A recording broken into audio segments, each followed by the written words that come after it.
എല്ലാവർക്കും അറിയാവുന്ന കാര്യങ്ങളാണ്. MG സർവകലാശാല VC-ആയി സംഘപരിവാർ അധ്യാപക സംഘടനാ നേതാവിനെ ഗവർണർ നിയമിച്ച കാര്യം. അതിന് തൊട്ടു പിന്നാലെ അവിടുത്തെ സെനറ്റിൽ 19 RSS അനുകൂലികളെ തിരികെ കയറ്റിയത് നമ്മൾ കണ്ടു. ഇതിനെയൊന്നും നേരിയ തോതിൽ പോലും ചോദ്യം ചെയ്യാൻ ഇന്നേ വരെ UDF സർക്കാർ തയ്യാറായിട്ടില്ല.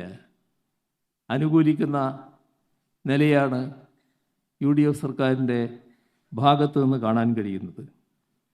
LDF സർക്കാർ കൊണ്ടുവന്ന സർവകലാശാല ഭേദഗതി ബില്ല്, ആ ബില്ലിൽ വിയോജനക്കുറിപ്പ് എഴുതിക്കൊണ്ട് ഗവർണർക്ക് പിന്തുണയുമായി നിലകൊണ്ട ഒരു IAS-കാരനുണ്ടായിരുന്നു.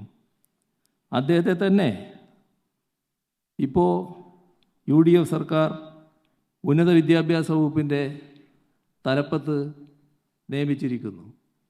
ഇതൊന്നും യാദൃശ്ചികമല്ല എന്ന് കണ്ടോളണം. സംസ്ഥാനത്തെ ഗവൺമെൻറ് ഉദ്യോഗസ്ഥരെ ഇപ്പോഴത്തെ ഗവർണർ നേരിട്ട് ലോക് ഭവനിലേക്ക് വിളിച്ചു വരുത്തി യോഗം ചേരുന്നു. ആ പ്രശ്നം വലിയ തോതിൽ നമ്മുടെ സംസ്ഥാനം ശ്രദ്ധിച്ച കാര്യമാണ്. ക്യാമ്പസുകളിൽ യോഗാ ദിനം ആചരിക്കുന്നതുമായി ബന്ധപ്പെട്ടായിരുന്നു യോഗമെന്നതാണ് ഭാഷ്യം. ഇത്തരത്തിൽ ഒരു യോഗം, അത് ഭരണഘടനാ വിരുദ്ധമായ യോഗമാണ്. ഗവർണർക്ക് അത്തരത്തിലൊരു യോഗം വിളിക്കാൻ ഭരണഘടനയനുസരിച്ച് അധികാരമില്ല. അതിനെ സാധാരണ നിലയിൽ ചോദ്യം ചെയ്യാനുള്ള നട്ടെല്ല് ഗവൺമെൻറ്റിന് ഉണ്ടാകേണ്ടതായിരുന്നു. പക്ഷേ നട്ടെല്ല് വളച്ച് മൗനം പാലിക്കുന്ന ഗവൺമെൻറ്റിനെയാണ് UDF ഗവൺമെൻറ് കാലത്ത് കാണാൻ നമുക്ക് കഴിഞ്ഞത്. ഈ യോഗത്തിൻ്റെ ചുക്കാൻ പിടിച്ചത് നേരത്തെ പറഞ്ഞ IAS-കാരനാണ് എന്നതും മറക്കേണ്ടതില്ല. അപ്പോൾ ശ്രദ്ധിക്കേണ്ട കാര്യം, ഒരേ സമയം സർക്കാരിനും ഗവൺമെൻറ്റിനും വേണ്ടി നിലകൊള്ളുന്ന ഒരാൾ സർവകലാശാലകളെ സെക്രട്ടേറിയറ്റിൽ നിന്നും ഭരിക്കുന്നു എന്നതാണ്. ഭരണം ഇപ്പോൾ വാട്സാപ്പിൽ കൂടിയാണ് എന്നും ചില വാർത്തകൾ വന്നത് നിങ്ങളേവരും ശ്രദ്ധിച്ചിട്ടുണ്ടാകുമെന്നാണ് കരുതുന്നത്. സർവകലാശാലകളെ ഭരിക്കാൻ VC-മാർ ഉൾപ്പെട്ട ഒരു വാട്സപ്പ് ഗ്രൂപ്പ് ഉണ്ടാക്കി എന്നായിരുന്നു വാർത്തയിൽ കണ്ടത്.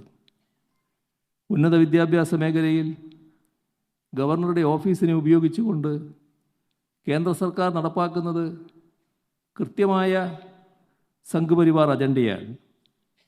ഇത് ശരിയായ രീതിയിൽ തിരിച്ചറിഞ്ഞ് അതിനെതിരായ ശക്തമായ നിലപാട് സ്വീകരിക്കുകയാണ് മതനിരപേക്ഷ കേരളത്തിൻ്റെ ഗവൺമെൻറ് ചെയ്യേണ്ടത്.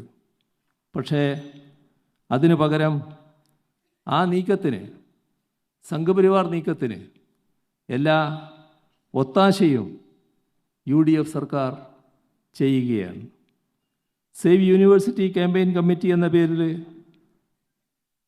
അന്നത്തെ LDF സർക്കാർ നിലവിലുള്ള കാലമാണ്. അന്ന് ചാൻസലർക്ക് വേണ്ടിയാണ് ഈ സേവ് യൂണിവേഴ്സിറ്റി ക്യാമ്പയിൻ കമ്മിറ്റി.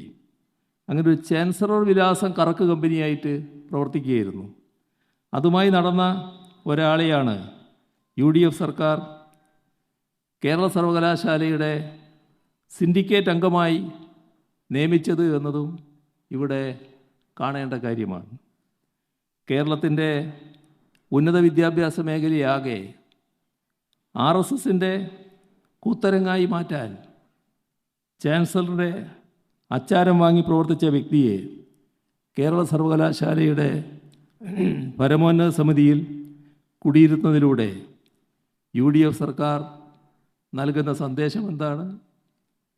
ഏതെങ്കിലും തരത്തിൽ സംഘപരിവാർ അജണ്ടയോട് നേരിയ വിയോജിപ്പെങ്കിലും അതിലുണ്ടോ? എല്ലാ തരത്തിലുമുള്ള കീടങ്ങൾ,